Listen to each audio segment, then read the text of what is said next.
പരിശുദ്ധ അമ്മേ, കൃപാസനനാഥേ, ഞങ്ങളുടെ ഓരോരുത്തരുടെയും വ്യക്തിപരമായ നിയോഗങ്ങൾ ഞങ്ങളിപ്പോൾ അമ്മയുടെ തിരുമുമ്പിൽ സമർപ്പിച്ച് പ്രാർത്ഥിക്കുന്നു. അമ്മേ, പരിശുദ്ധ അമ്മേ, കൃപാസനനാഥേ, ചോദിക്കുവിൻ നിങ്ങൾക്ക് ലഭിക്കും എന്ന തിരുവചനത്തിൻ്റെ ശക്തിയാൽ ഞങ്ങളിപ്പോൾ ചോദിച്ച എൻ്റെ ഈ ആഗ്രഹം അങ്ങ് ഒരിക്കലും നിരസിക്കരുതേ. നിയോഗം പറയുക.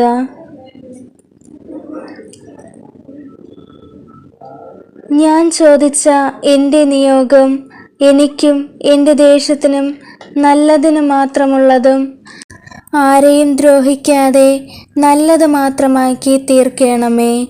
ഞങ്ങൾ ഈ നിയോഗം ലഭിച്ചു കഴിയുമ്പോൾ അഹങ്കരിക്കാതെ ദൈവത്തെ മഹത്വപ്പെടുത്തിയും പരിശുദ്ധ കന്യകാമറിയത്തെ കൂടുതൽ മനസ്സിലാക്കി വിശ്വാസത്തിൽ അടിയുറച്ച് ജീവിക്കുവാനും വേണ്ട ശക്തി പരിശുദ്ധ അമ്മേ, കൃപാസനനാഥേ, ഞങ്ങൾക്ക് ഓരോരുത്തർക്കും അമ്മ നൽകണമേ.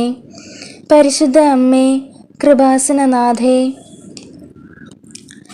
ഈ വീഡിയോ കണ്ടുകൊണ്ടിരിക്കുന്ന എല്ലാവരെയും ഞങ്ങളിപ്പോൾ സമർപ്പിച്ച് പ്രാർത്ഥിക്കുന്നു.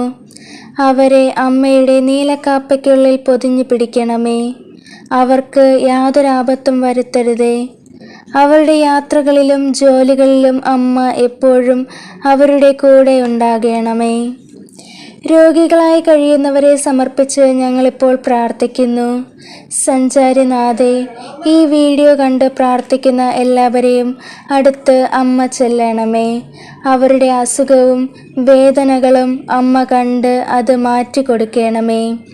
ഡോക്ടർമാർ മാറില്ല എന്ന് പറയുന്ന രോഗങ്ങൾ എല്ലാം തന്നെ അമ്മയുടെ മുമ്പിൽ സമർപ്പിച്ച് ഞങ്ങൾ പ്രാർത്ഥിക്കുന്നു.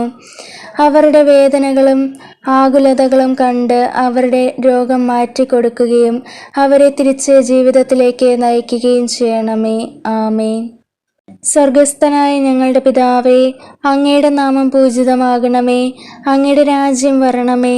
അങ്ങയുടെ തിരുമനസ്സ് സ്വർഗത്തിലെ പോലെ ഭൂമിയിലുമാകണമേ. അന്നന്ന് വേണ്ടുന്ന ആഹാരം ഇന്ന് ഞങ്ങൾക്ക് തരണമേ. ഞങ്ങളോട് തെറ്റ് ചെയ്യുന്നവരോട് ഞങ്ങൾ ക്ഷമിക്കുന്നത് പോലെ ഞങ്ങളുടെ തെറ്റുകൾ ഞങ്ങളോട് ക്ഷമിക്കണമേ. ഞങ്ങളെ പ്രലോഭനത്തിൽ ഉൾപ്പെടുത്തരുതേ, തിന്മയിൽ നിന്ന് ഞങ്ങളെ രക്ഷിക്കണമേ. നന്മ നിറഞ്ഞ മറിയമേ, സ്വസ്തി, കർത്താവ് അങ്ങയുടെ കൂടെ സ്ത്രീകൾ അനുഗ്രഹിക്കപ്പെട്ടവളാകുന്നു. അങ്ങയുടെ ഉദരത്തിൻ ഫലമായി ഈശോ അനുഗ്രഹിക്കപ്പെട്ടവനാകുന്നു. പരിശുദ്ധ മറിയമേ, തമ്പുരാൻ്റെ അമ്മേ, പാപികളായ ഞങ്ങൾക്ക് വേണ്ടി എപ്പോഴും ഞങ്ങളുടെ മരണസമയത്തും തമ്പുരാനോട് അപേക്ഷിക്കണമേ. ആമേൻ.